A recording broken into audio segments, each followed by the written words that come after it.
Oke, jadi kita masuk ke bagian yang kedua dari pembahasan evaluasi SPBE atau sistem pemerintahan berbasis elektronik. Di sini kita akan membahas tentang metodologi. Jadi di dalam metodologi ini, sebelum kita membahas tentang metodologinya sendiri, kita membahas terlebih dahulu struktur penilaian. Ya, struktur penilaian yang ada di dalam SPBE itu disusun secara hierarki atau secara terurut, mulai dari penilaian yang paling umum sampai penilaian yang paling detail. Nah, penilaian yang paling umum itu disebut dengan domain. Di dalam domain ada aspek. Aspek itu dijelaskan melalui pertanyaan-pertanyaan dari representasi dari indikator. Jadi kalau misalkan kita lihat pada gambar yang ada di sebelah kanan, di situ pada bagian eh, yang ada di tengah, di situ bisa dilihat bahwa ada 3 domain yang ada di dalam SPBE. 3 domain akan dijelaskan ke dalam 7 aspek atau akan didetailkan ke dalam 7 aspek. 7 aspek tersebut akan didetailkan lagi atau didekomposisi lagi menjadi 35 indikator, yang mana 35 indikator ini akan dijadikan sebagai pertanyaan, bahan pertanyaan atau bahan instrumen yang akan diberikan ke responden. Nah, oke, kita akan coba untuk membahas apa yang dimaksud dengan domain, aspek, dan indikator. Mulai dari domain ya. Domain itu merupakan area pelaksanaan SPBE yang dinilai. Terdapat 3 domain di dalam suatu SPBE. Yang pertama adalah tentang aturan, yang kedua tentang pelaksanaan dari SPBE, dan yang ketiga dari layanan. Yang kedua tentang aspek. Nah, apa yang dimaksud dengan aspek? Yang dimaksud dengan aspek itu merupakan area spesifik pelaksanaan SPBE yang dinilai, yang menjelaskan tentang domain itu. Itu yang ada di dalam aspek. Sedangkan yang terakhir adalah indikator. Indikator definisinya apa? Indikator definisinya itu adalah informasi spesifik dari aspek pelaksanaan SPBE yang dinilai. Jadi di dalam tiap domain ada satu atau beberapa aspek, dan di dalam tiap aspeknya itu ada satu atau beberapa indikator. Oke, jadi bisa kita lihat pada bagian atau bagan atau diagram yang ada yang menjelaskan tentang struktur penilaian bahwa indeks nilai kematangan SPBE itu dibagi menjadi 3 komponen penilaian. Yang pertama adalah kebijakan internal, ya, aturan-aturan yang ada di dalam pemerintah daerah maupun institusi pusat, itu yang dimaksud dengan kebijakan internal. Yang kedua tentang tata kelola SPBE, yaitu bagaimana institusi pusat maupun pemerintah daerah itu melakukan pengawasan, membentuk suatu rencana induk untuk perkembangan IT selama 5 tahun ke depan, dan juga melakukan pengarahan kalau misalkan terjadi permasalahan di dalam kegiatan yang sudah direncanakan di dalam perencanaan induk. Itu tentang tata kelola SPBE. Dan yang terakhir adalah layanan SPBE. eh, Tiap-tiap domain ini dibagi menjadi beberapa aspek. Untuk kebijakan internal atau domain kebijakan internal dibagi menjadi 2 aspek. Yang pertama adalah tata kelola yang ada di dalam organisasi atau institusi. Yang kedua adalah layanan yang ada di dalam institusi. Untuk tata kelola dibagi menjadi 7 indikator, layanan dibagi menjadi 10 indikator. Kalau misalkan kita lihat dari domain yang kedua, yaitu tata kelola SPBE, tata kelola SPBE akan dibagi menjadi 3 aspek. Yang pertama adalah aspek kelembagaan. Aspek kelembagaan artinya adalah adanya lembaga-lembaga yang bertanggung jawab untuk mengawasi kegiatan manajemen di dalam SPBE, yang bertugas untuk mengarahkan kegiatan manajemen di dalam SPBE, yang bertugas untuk membuat suatu rencana yang ada dan aturan yang ada untuk melakukan kegiatan SPBE dengan baik. Itu yang dimaksud dengan kelembagaan. Biasanya kelembagaan yang ada di dalam tata kelola itu diwakili oleh steering committee. Nah, itu untuk poin yang kelembagaan atau aspek kelembagaan. Aspek yang kedua yang ada di dalam domain tata kelola SPBE itu adalah strategi dan perencanaan. Adanya suatu strategi dan perencanaan yang akan menjadi suatu patokan di dalam pelaksanaan kegiatan selama beberapa tahun atau periode ke depan. Itu yang dimaksud dengan strategi dan perencanaan. Untuk kelembagaan ada atau dibagi menjadi 2 indikator. Strategi dan perencanaan sendiri aspeknya akan dibagi menjadi 2 indikator. Aspek yang terakhir di dalam tata kelola SPBE itu adalah adanya teknologi informasi dan komunikasi yang bisa diterapkan di dalam institusi, yang dibagi menjadi 3 indikator. Untuk domain yang terakhir yaitu layanan SPBE. Layanan SPBE akan dibagi menjadi dua aspek. Yang pertama adalah administrasi pemerintahan atau layanan yang digunakan untuk administrasi pemerintahan. Contohnya adalah layanan-layanan untuk melakukan perencanaan, layanan untuk melakukan evaluasi, layanan untuk melakukan penentuan penentuan budget di dalam kegiatan yang akan dilakukan selama beberapa tahun ke depan. Itu yang ada di dalam administrasi pemerintahan. Selanjutnya layanan SPBE, aspek yang kedua di dalam domain layanan SPBE itu adalah pelayanan publik. Yang dimaksud dengan layanan untuk pelayanan publik itu merupakan aplikasi yang bisa digunakan oleh masyarakat untuk mengurus administrasi, untuk mengurus jasa maupun barang yang dihasilkan oleh suatu institusi atau suatu institusi pemerintahan atau perangkat daerah. Nah, kalau misalkan kita lihat dari diagramnya, untuk administrasi pemerintahan atau aspek administrasi pemerintahan akan dibagi menjadi 7 indikator. Untuk pelayanan publik akan dibagi menjadi 4 indikator. Oke, untuk selanjutnya kita akan mencoba untuk melihat indikator-indikator yang ada di dalam pembagian tiap-tiap aspek. Oke, jadi bisa kita lihat dari diagram atau tabel yang ada di slide. Di situ dibagi atau merepresentasikan domain yang pertama yaitu kebijakan internal yang dibagi menjadi aspek yang pertama yaitu kebijakan internal tata kelola SPBE, yang mana aspek yang pertama ini dibagi menjadi 7 indikator. Nah, oke. Apa yang dimaksud dengan kebijakan internal? Yang dimaksud dengan kebijakan internal itu adalah kebijakan atau aturan yang dikeluarkan oleh pemerintah daerah itu sendiri. Nah, kebijakan internal di sini atau aturan yang ada di dalam pemerintah daerah itu biasanya dibagi menjadi 2 bagian. Yang pertama adalah peraturan daerah atau Perda. Yang kedua, kalau tidak perwali untuk pemerintah daerah yang bentuknya kota, perwali itu kepanjangan dari peraturan wali kota. Yang kedua adalah Perbub atau peraturan bupati, yang dikeluarkan oleh ya tentunya bupati yang mengepalai suatu kabupaten atau pemerintah daerah berupa kabupaten. Nah, jadi kebijakan-kebijakan internal ini harus ada sehingga bisa mengatur setiap kegiatan yang ada di dalam pengelolaan SPBE. Nah, kebijakannya itu apa saja? Aturan-aturan itu ada 7 aturan yang harus ada. Yang pertama itu adalah adanya aturan tentang tim pengarah. Apa yang dimaksud dengan tim pengarah? Tim pengarah itu adalah steering committee. Tugasnya apa steering committee? Melakukan pengawasan, membuat suatu rencana, membuat suatu aturan. Yang keempat adalah melakukan pengarahan atau memberikan arahan terhadap kegiatan tata kelola yang ada di dalam instansi pemerintahan. Yang kedua indikatornya yaitu adanya suatu aturan terkait dengan inovasi proses bisnis terintegrasi. Jadi adanya inovasi aturan-aturan yang mengatur atau tentang inovasi-inovasi yang dikeluarkan oleh pemerintah daerah itu sendiri. Indikator yang ketiga itu tentang aturan yaitu rencana induk SPBE. Jadi rencana induk di sini itu biasanya direpresentasikan ke dalam kegiatan yang harus dilakukan oleh instansi pemerintahan. Jadi sampai ke kebijakan yang mengatur atau aturan yang mengatur tentang penggunaan aplikasi umum berbagi pakai. Penggunaan aplikasi umum berbagi pakai itu artinya adalah penggunaan suatu aplikasi atau aplikasi yang bisa digunakan untuk layanan-layanan yang ada di perangkat daerah yang berbeda. Nah, oke, jadi itu terkait dengan domain yang pertama yaitu kebijakan internal. Aspek pertama yaitu kebijakan internal tata kelola SPBE yang memiliki 7 indikator. Oke, kita lanjutkan untuk pembahasan dari domain yang pertama yaitu kebijakan internal. Kebijakan internal tadi sudah kita lihat ada 2 domain.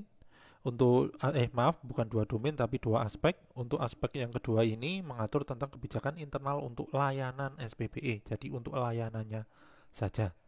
Layanan yang harus ada atau aturan itu harus memberikan suatu landasan terhadap beberapa layanan yang diimplementasikan di dalam pemerintah daerah.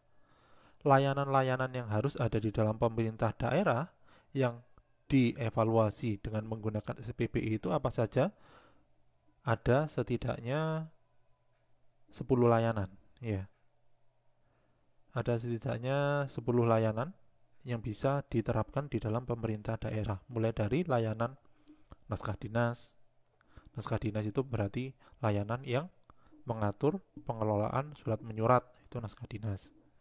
Yang kedua yaitu layanan tentang manajemen kepegawaian, mengurusi mutasi, mengurusi kenaikan pangkat, itu yang ada di dalam manajemen kepegawaian. Yang ketiga yaitu manajemen perencanaan dan penganggaran, ya. Ketika akan setiap tahunnya, setiap perangkat daerah itu akan melakukan rapat untuk menentukan kira-kira kegiatan yang akan dikerjakan selama 1 tahun ke depan seperti apa. Nah, kegiatan yang akan dilakukan selama 1 tahun ke depan itu harus direncanakan. Nah, kegiatan untuk merencanakannya itu yang dinamakan dengan manajemen perencanaan. Manajemen perencanaan tentu saja harus disertai dengan penganggaran. Tidak akan mungkin yang namanya kegiatan itu dilakukan tanpa ada anggaran. Itu yang ketiga, indikator yang ketiga itu. Indikator yang keempat itu tentang manajemen keuangan. Indikator yang kelima adalah manajemen kinerja yang mengatur tentang penilaian KPI atau Key Performance Indicator dari tiap-tiap pegawai pemerintah yang ada di dalam perangkat daerah. Terus layanan pengadaan untuk pengaduan publik, dokumentasi dan informasi hukum. Biasanya dokumentasi dan informasi hukum ini ada di dalam aturan-aturan JDIH atau di dalam website JDIH. Indikator yang ke-9 itu adalah whistleblowing system, dan yang terakhir adalah layanan publik untuk instansi pemerintah. Kalau misalkan kita lihat mulai dari indikator ke-8 sampai indikator ke-16 atau layanan yang pertama sampai layanan ke-9 itu layanan yang bisa digunakan secara internal di dalam pemerintah daerah maupun institusi pusat yang disebut dengan layanan administrasi, ya. Jadi mulai dari layanan naskah dinas sampai whistleblowing system itu merupakan layanan yang termasuk ke dalam jenis administrasi. Sedangkan untuk layanan yang terakhir yaitu layanan publik instansi pemerintah, ini merupakan suatu layanan yang diberikan dari pemerintah daerah ke masyarakat. Biasanya layanan publik instansi pemerintah itu merupakan hasil dari inovasi tiap daerah. Nah, oke, jadi itu terkait dengan domain pertama atau pembahasan dari domain pertama, aspek yang kedua yang memiliki 10 indikator. Oke, jadi domain yang kedua ya tentang tata kelola SPBE. Maaf, itu salah ya. Kalimat untuk yang ada di atas itu domain pertama tata kelola, itu yang benar itu ada di tabel. Domain kedua tentang tata kelola SPBE. Jadi domain yang kedua, tata kelola SPBE ini dibagi menjadi 3 aspek. Yang pertama adalah aspek kelembagaan, yang di dalamnya ada 2 indikator, yaitu harus ada yang namanya steering committee SPBE instansi pemerintah. Yang kedua adalah adanya inovasi proses bisnis. Yang aspek yang kedua yaitu adanya strategi dan perencanaan. Jadi di sini dibagi menjadi 2. Yang pertama adanya rencana induk atau biasanya disebut dengan IT Master Plan. Itu yang dinamakan dengan rencana induk SPBE. Yang kedua adalah anggaran dan belanja TIK. Yang ketiga aspeknya adalah teknologi informasi dan komunikasi. Di dalamnya harus terdapat pengelolaan tentang pengoperasian pusat data, integrasi sistem aplikasi, dan yang terakhir adalah penggunaan aplikasi umum yang bisa berbagi pakai. Nah, oke, jadi itu terkait dengan domain yang kedua yaitu tata kelola SPBE. Oke, untuk domain yang terakhir yaitu domain yang ketiga adalah domain yang mengatur tentang layanan SPBE. Jadi untuk domain yang ketiga ini memiliki 2 aspek. Yang pertama adalah layanan administrasi pemerintahan berbasis elektronik, dan yang kedua adalah layanan publik yang berbasis elektronik. Nah, di sini ada beberapa komponen. Untuk administrasi pemerintahan berbasis elektronik, di situ ada naskah dinas, kepegawaian, perencanaan, penganggaran, keuangan dan kinerja, serta pengadaan. Yang untuk aspek yang kedua yaitu layanan publik berbasis elektronik, di situ ada pengaduan publik, dokumentasi dan informasi hukum, whistleblowing sampai ke dalam publik atau layanan publik milik instansi pemerintahan yang merupakan inisiasi atau inovasi dari pemerintah daerah. Oke, jadi itu terkait dengan layanan SPBE yang merupakan domain yang ketiga. Oke, untuk selanjutnya kita akan membahas tentang tingkat kematangan yang bisa digunakan untuk menilai dari komponen-komponen yang sudah kita sebutkan tadi, yaitu domain, aspek maupun indikator. Tiap-tiap indikator, tiap domain itu akan diukur kematangannya. Kematangan dari domain itu berasal atau diukur atau dihitung dari kematangan dari tiap aspek yang ada di dalam suatu domain tersebut. Nah, untuk teorinya sendiri, tingkat kematangan yang ada di dalam SPBE itu diturunkan dari dua teori yang sudah ada. Yang pertama itu dari CMMI atau yang disebut dengan Capability Maturity Model Integrated. Yang kedua dari E-Government Maturity Model. Kalau misalkan bisa kita lihat dari diagram yang ada di bawah penjelasan, di situ konsep tingkat kematangan dibagi menjadi dua, yaitu CMMI dan COBIT. Yang kedua adalah E-Government Maturity Model. CMMI dan COBIT akan mendeskripsikan tingkat kematangan untuk kapabilitas proses, sedangkan E-Government Maturity Model mendeskripsikan tingkat kematangan pada kapabilitas fungsi teknis. Nah, oke, kita bahas masing-masing apa yang dimaksud dengan CMMI, apa yang dimaksud dengan E-Government Maturity Model. Tapi sebelum kita membahas tentang itu, kita harus tahu dulu apa yang dimaksud dengan tingkat kematangan. Nah, tingkat kematangan SPBE itu merupakan kerangka kerja yang bisa digunakan untuk mengukur derajat pengembangan SPBE. Derajat pengembangan SPBE ini ditinjau dari apa? Ditinjau dari tahapan kapabilitas proses maupun kapabilitas fungsi teknis. Jadi, yang namanya suatu tingkat kematangan itu dihitung dari dua hal. Yang pertama dihitung dari kapabilitas prosesnya, yang kedua dihitung dari kapabilitas fungsi teknis yang ada di dalam SPBE. Nah, tingkat kematangan itu akan mengarahkan pengembangan SPBE pada suatu luaran yang memiliki dampak yang lebih baik daripada luaran yang sebelumnya. Nah, tingkat kematangan yang rendah tentunya akan menunjukkan suatu kapabilitas dan keberhasilan yang rendah juga. Sedangkan tingkat kematangan yang tinggi ya tentu saja akan menunjukkan kapabilitas dan keberhasilan yang tinggi. Nah, dari sini bisa kita simpulkan bahwa kapabilitas itu menunjang keberhasilan penerapan SPBE.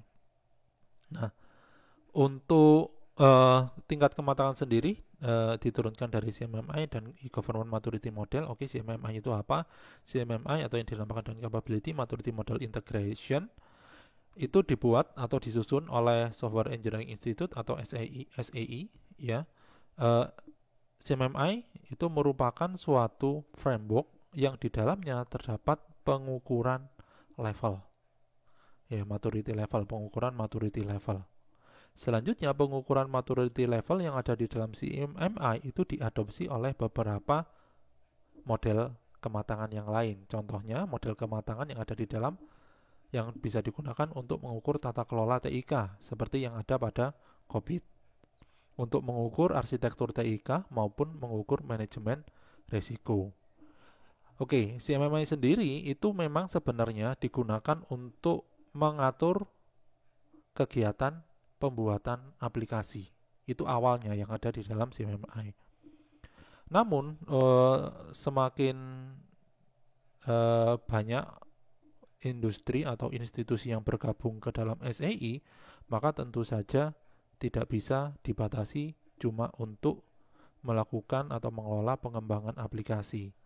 CMMI menjadi suatu pengukuran atau framework pengukuran untuk hal yang lebih luas.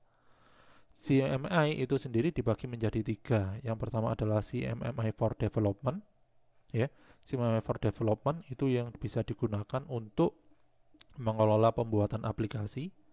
Yang kedua adalah CMMI for Services yang bisa digunakan untuk mengelola suatu layanan yang ada di dalam organisasi. Yang ketiga itu adalah CMMI for Acquisition. Apa yang dimaksud dengan acquisition? Yang dimaksud acquisition adalah pembuatan aplikasi dengan cara membeli aplikasi dari perusahaan yang lain. Nah, itu terkait dengan itu merupakan penjelasan tentang CMMI atau Capability Maturity Model Integration. Untuk yang kedua yaitu E-Government Maturity Model. Apa yang dimaksud dengan E-Government Maturity Model? E-Government Maturity Model itu digunakan untuk mengukur tingkat kematangan evolusi e-government, dinilai dari aspek fungsional maupun kapabilitas teknis dari kemampuan pemerintahannya.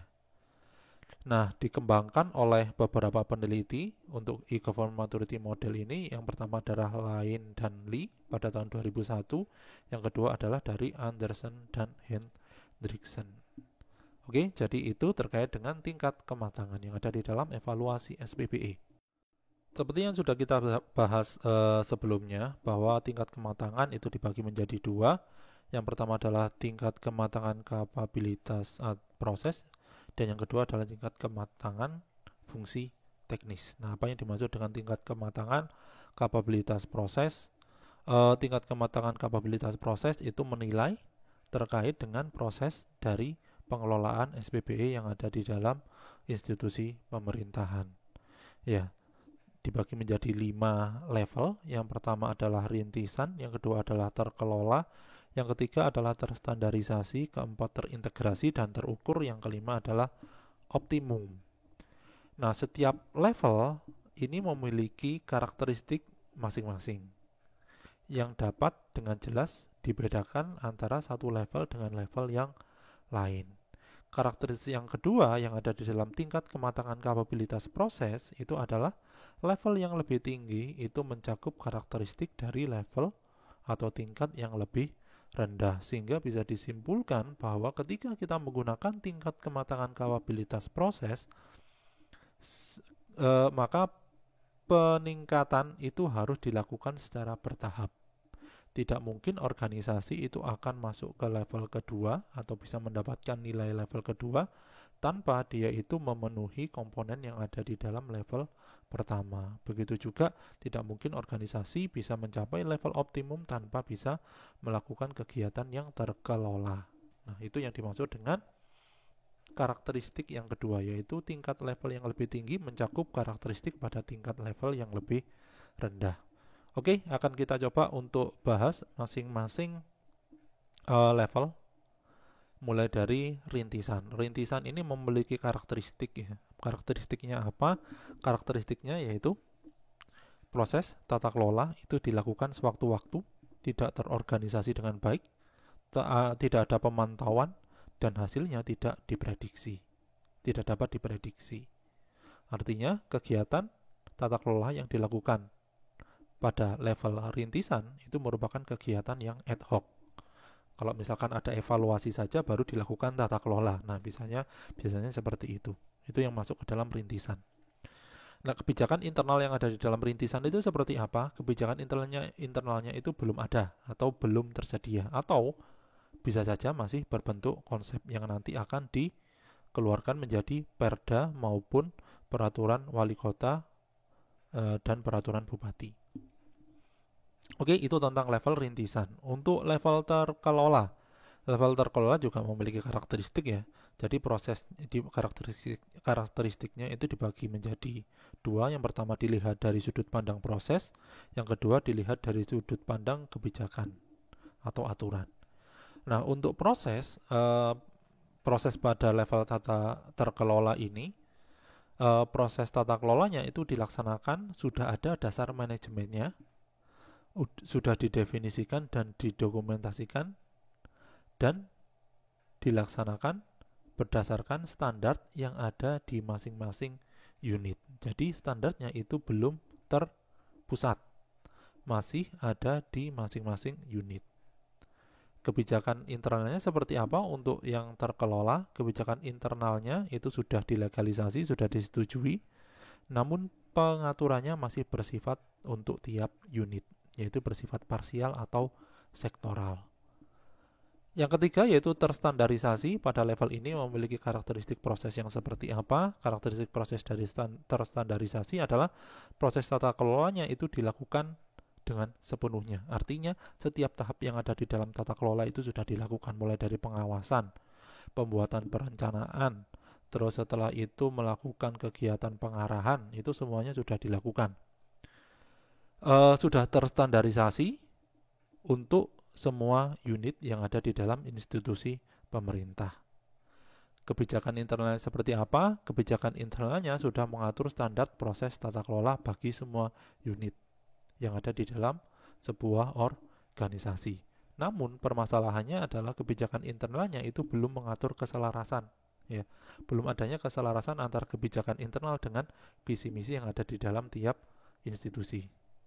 Institusi yang di sini itu yang dimaksud adalah perangkat daerah. Yang keempat atau level yang keempat yaitu terintegrasi dan terukur. Apa yang dimaksud dengan terintegrasi yang terukur? Bisa kita lihat dari dua sudut pandang, ya, seperti biasa dari tata kelola maupun dari kebijakan internal. Untuk proses tata kelolanya, untuk terintegrasi dan terukur ini adalah dilakukan secara terintegrasi. Proses tata kelola yang lain dan terukur kinerjanya itu bisa diukur secara kuantitatif. Jadi untuk proses tata kelola pada level terintegrasi dan terukur itu sudah dilakukan secara terintegrasi dan sudah memiliki suatu perhitungan secara kuantitatif. Perhitungan yang terukur, kegiatan evaluasinya itu terukur secara kuantitatif. Kebijakan internal yang bisa masuk ke dalam level terintegrasi dan terukur itu memiliki ciri yaitu telah mengatur integrasi antara proses tata kelola serta adanya mekanisme terkait dengan adanya pengukuran kinerja dari tata kelola tersebut. Yang terakhir yaitu level optimum, proses tata kelolanya itu dilakukan secara berkesinambungan, selalu ditingkatkan secara berkesinambungan sudah secara otomatis, jadi sudah jadi budaya dari organisasi kalau misalkan itu sudah optimum. Untuk kebijakan internalnya ya tentu saja mengatur tentang mekanisme evaluasi yang dilakukan secara berkelanjutan. Di dalamnya juga ada manajemen perubahan ketika terjadi perubahan karena adanya perubahan lingkungan, bisa dari lingkungan bisnis atau dari aturan pemerintah maupun dari kebutuhan dari masyarakat. Oke, jadi itu terkait dengan tingkat kematangan kapabilitas proses. Oke, untuk selanjutnya kita bahas tentang tingkat kematangan kapabilitas fungsi teknis. Di sini dibagi menjadi 5 level juga atau 5 tingkatan juga. Yang pertama adalah informasi, yang kedua interaksi, yang ketiga transaksi, yang keempat kolaborasi, dan yang kelima adalah optimalisasi. Nah, pembagian dari level yang ada di dalam tingkat kematangan kapabilitas fungsi teknis itu didasarkan pada bagaimana layanan SPBE itu melakukan kegiatan komunikasi dengan pengguna layanan tersebut. Nah, di sini kalau misalkan level informasi berarti layanan SPB-nya masih berupa atau berbentuk informasi yang masih satu arah. Nah, pada level informasi di sini atau pada tingkat informasi instansi pusat maupun instansi pemerintah daerah itu menyediakan sebuah sistem aplikasi yang hanya mampu memberikan suatu layanan informasi yang satu arah kepada pengguna.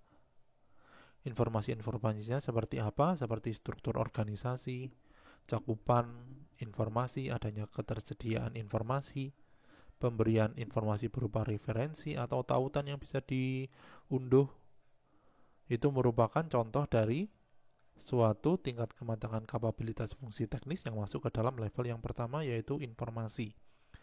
Masuk ke level yang kedua yaitu interaksi. Di sini institusi pusat maupun pemerintah daerah sudah menyediakan sistem aplikasi yang memberikan suatu fasilitas interaksi.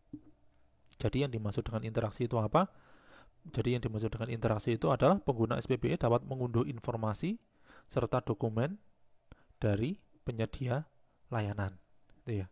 Maupun dia bisa mengunggah informasi dan dokumen. Nah, permasalahannya adalah pada level interaksi ini, sistem aplikasi tidak bisa memberikan respon layanan secara langsung. Pada kegiatan atau pada level transaksi, di sini instansi pusat dan pemerintah daerah menyediakan sistem aplikasi yang bisa memberikan fasilitas transaksi. Contoh fasilitas transaksi itu apa? Transaksi seperti adanya pembayaran, adanya pertukaran informasi. Nah, contohnya penggunaan dari level transaksi itu adalah pengguna SPBE itu dapat melakukan pembayaran melalui beberapa channel. Misalkan melalui perbankan, misalkan melalui ATM atau bisa saja langsung datang ke loket. Selanjutnya, pelanggan SPBE setelah melakukan pembayaran, dia dapat menerima layanan yang diberikan oleh perangkat daerah. Nah, itu contoh dari suatu sistem informasi atau aplikasi yang mengandung kegiatan transaksi. Untuk level yang keempat yaitu kolaborasi. Kolaborasi ini maksudnya apa? Maksudnya adalah sistem aplikasi yang disediakan oleh instansi pusat maupun pemerintah daerah itu merupakan hasil kolaborasi atau integrasi dengan layanan SPBE yang lain.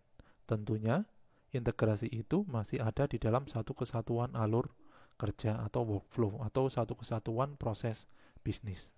Nah, itu yang dinamakan dengan kolaborasi. Yang terakhir adalah optimalisasi. Nah, yang dimaksud dengan optimalisasi ini apa? Yang dimaksud dengan optimalisasi ini adalah aplikasi atau sistem aplikasi yang ada di dalam instansi pusat maupun pemerintah daerah dapat merespon terhadap perubahan kebutuhan sehingga menyesuaikan terhadap perubahan kebutuhan yang berasal dari lingkungan internal maupun lingkungan eksternal. Oke, jadi itu terkait dengan tingkat kematangan kapabilitas fungsi teknis mulai dari level informasi, interaksi, transaksi, kolaborasi sampai ke optimalisasi.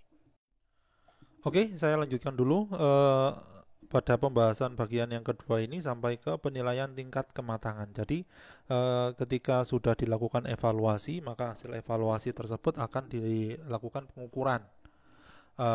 Pengukuran nanti akan dikategorikan menjadi 5 nilai kematangan. Ya, bisa dilihat pada slide-slide sebelumnya untuk 5 tingkat kematangan. Sudah kita bahas 5 tingkat kematangan tadi. Jadi setiap aspek dari tiap-tiap domain itu akan diberikan suatu nilai bobot. Tentunya nilai bobotnya itu berbeda berdasarkan tingkat kepentingan dari suatu aspek tersebut. Nah, bisa dilihat pada tabel yang ada di sebelah kanan. Di situ PAN-RB menentukan bahwa untuk domain pertama, domain kedua, dan domain ketiga itu memiliki nilai bobot yang berbeda-beda.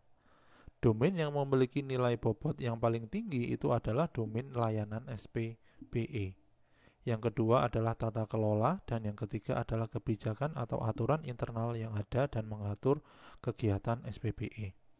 Layanan SPBE di sini total bobotnya adalah 55%, tata kelola SPBE adalah 28%, kebijakan internal SPBE adalah 17%. Nah, tiap-tiap domain tentu saja memiliki aspek. Domain pertama memiliki 2 aspek, domain kedua ada 3 aspek, domain ketiga juga ada 2 aspek. Penentuan aspek ini tergantung dari kepentingan tiap-tiap institusi. Ya, jadi sebenarnya total bobot dari tiap-tiap aspek itu tergantung dari kebijakan tiap-tiap institusi. Bisa saja suatu institusi menentukan aspek pertama pada domain pertama bobotnya adalah 7%. Untuk aspek yang kedua pada domain yang pertama itu bisa saja menentukan bobotnya adalah 10%. Bisa saja hal ini berbeda dengan institusi yang kedua. Institusi kedua menentukan sebaliknya. Aspek yang pertama pada domain yang pertama ditentukan nilai bobotnya adalah 10%. Untuk aspek yang kedua pada domain yang pertama ditentukan nilai bobotnya adalah 7%. Yang penting di sini dari aspek yang pertama dan aspek yang kedua harus memenuhi, ketika dijumlahkan itu harus memenuhi 17% nilai bobot yang ada di dalam domain yang pertama. Oke, jadi itu terkait dengan penilaian tingkat kematangan yang ada di dalam evaluasi SPBE. Oke, kita lanjutkan. Jadi di sini ada nilai indeks dan metode pelaksanaan dari kegiatan evaluasi. Ya.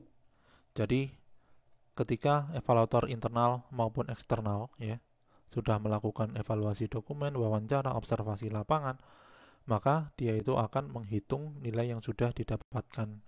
Dia itu akan menghitung data-data yang sudah didapatkan melalui beberapa teknik tersebut. Selanjutnya, setelah dilakukan perhitungan tersebut akan menentukan nilai indeks kematangan. Nah, nilai indeks kematangan itu dibagi menjadi 3. Yang pertama adalah nilai indeks dilihat dari aspek, nilai indeks dilihat dari domain, dan yang ketiga adalah nilai indeks secara keseluruhan yang bisa menentukan nilai dari SPBE pada suatu pemerintah daerah maupun institusi pusat. Nah, nilai indeks itu akan dihitung secara agregat dari nilai tingkat kematangan pada indikator. Nah, nilai indeks aspek itu adalah nilai indeks yang merepresentasikan tingkat kematangan pelaksanaan SPBE pada aspek tertentu.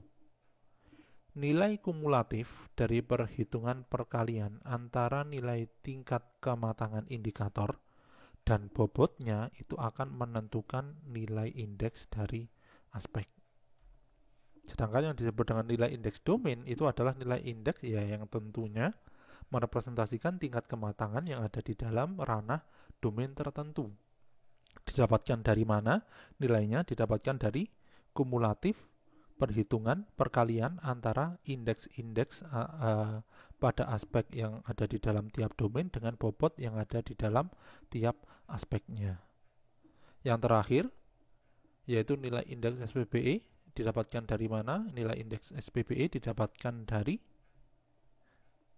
nilai kumulatif perhitungan perkalian antara nilai indeks yang sudah didapatkan di tiap domain dengan bobotnya, sehingga bisa menghasilkan nilai indeks SPBE. Jadi di sini bisa kita simpulkan bahwa nilai indeks aspek itu akan menentukan nilai indeks domain, nilai indeks domain itu akan menentukan nilai indeks SPBE. Kalau misalkan kita lihat, nilai indeks itu bisa dikategorikan menjadi beberapa komponen. Yang pertama adalah kategorinya adalah kurang, yang kedua adalah cukup, baik, sangat baik, dan yang terakhir adalah memuaskan.